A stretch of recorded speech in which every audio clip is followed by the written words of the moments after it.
So I decided I might start a little Scrat adventure mini series because thought it might be a fun idea, and there's a few places around that may be kind of interesting to make our GoPro videos of, and just have some adventures and so on. I'll try to keep them to a fairly short length, 10 minutes or less after editing.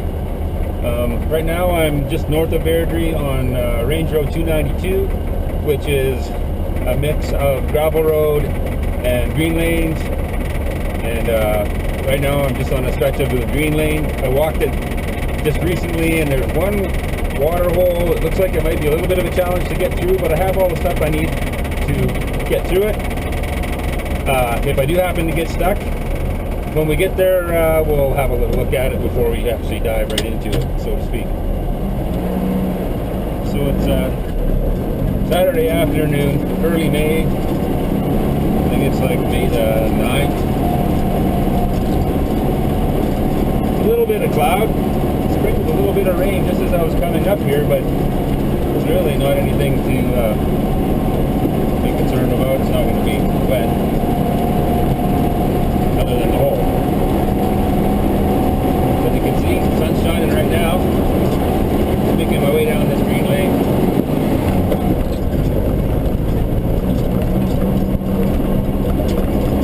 Like I said, I was here a few days ago. Just kind of walked it, and really only the one spot that looked like it might be a problem, and we'll see. Anyways, came out to have a little bit of fun, so we're getting there. We're almost to the spot.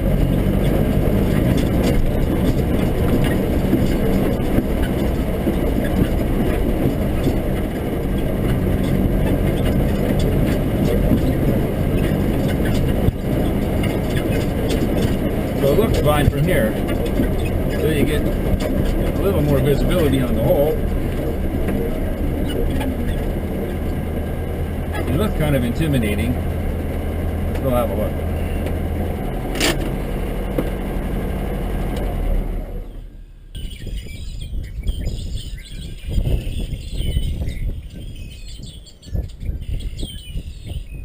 That's about a foot deep.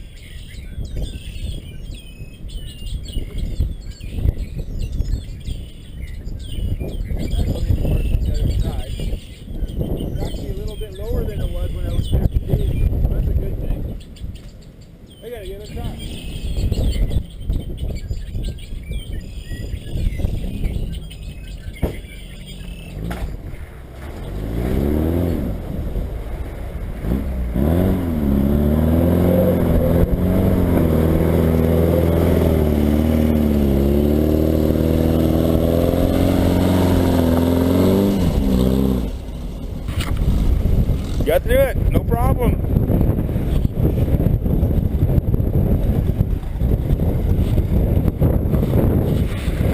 We got about a little more than a foot of ground clearance underneath the belly. The only place it was dragging at all was on the shock mounts, which are mounted to the reduction boxes.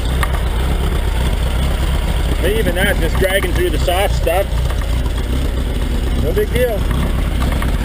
Cool. The rest of it's easy sailing from here. A little bit rough, but nothing like mud. So that wasn't too bad at all. Now we're just going to continue on up this green lane.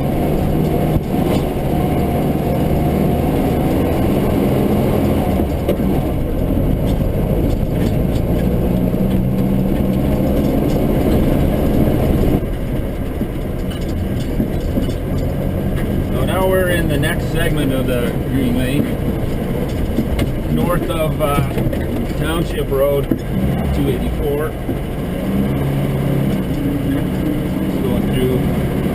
It's a right-of-way access road for the power line that runs through here. You can see that some of this area is along the edge of farmers' field, where they, when they're done with stuff, they just push it off to the side. A little swampy little area that's not really part of their field, so they use it to put their waste, I guess. Some Some of this is rutted up pretty good, and we're coming up on a little section here that's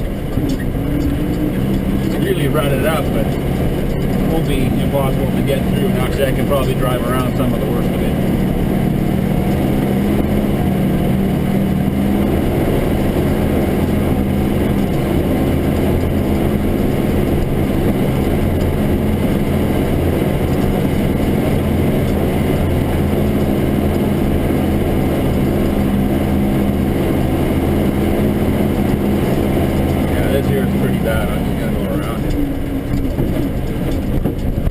Somebody's in here with a 4x4 truck or something when it was really soft. There's some in there pretty good.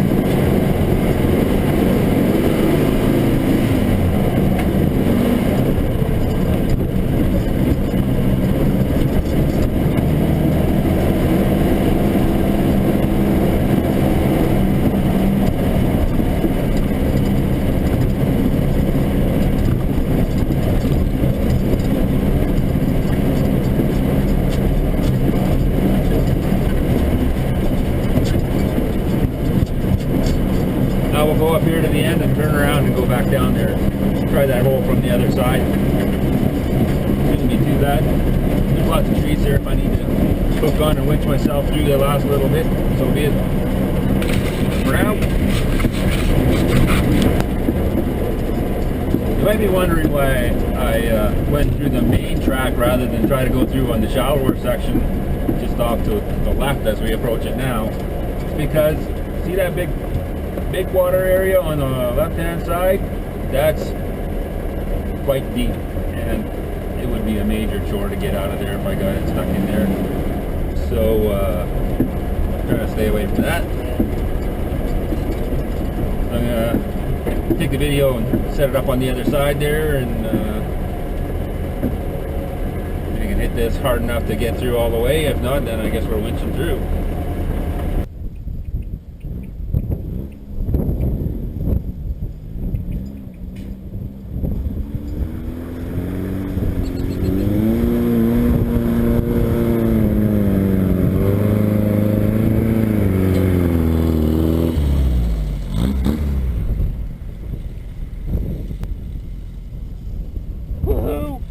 Got through it. It's a little greasy on coming up this side, but actually the bottom in the where the water is deep there is kind of gravelly, so there's actually some traction, which is a cool thing, I think. Keep the wheels awash. Let's go for a walk around here. So, for anybody who's not that familiar with Scrat, this is a 1960 Beetle shell. It's got parts on it from a 1955 bus right up through 1971 Beetle. A lot of custom fabricated stuff, as you can see. It does have winch capabilities. I can mount the winch, other than the current location you see now, I can mount it lower into the receiver just below where the hood closes, which is probably the strongest point on the front. I didn't want it that low because I figured it might dig in or whatever going through this one, so I just mounted it up high. Anyways, 28-inch tall tires all the way around. Carry extra fuel, jack, got the rack on the top, spare tire. I could carry additional fuel, which I actually do have some in the spare tire well in the front, and I can put more on the rack in the top. Air box is on the top there in that battery case.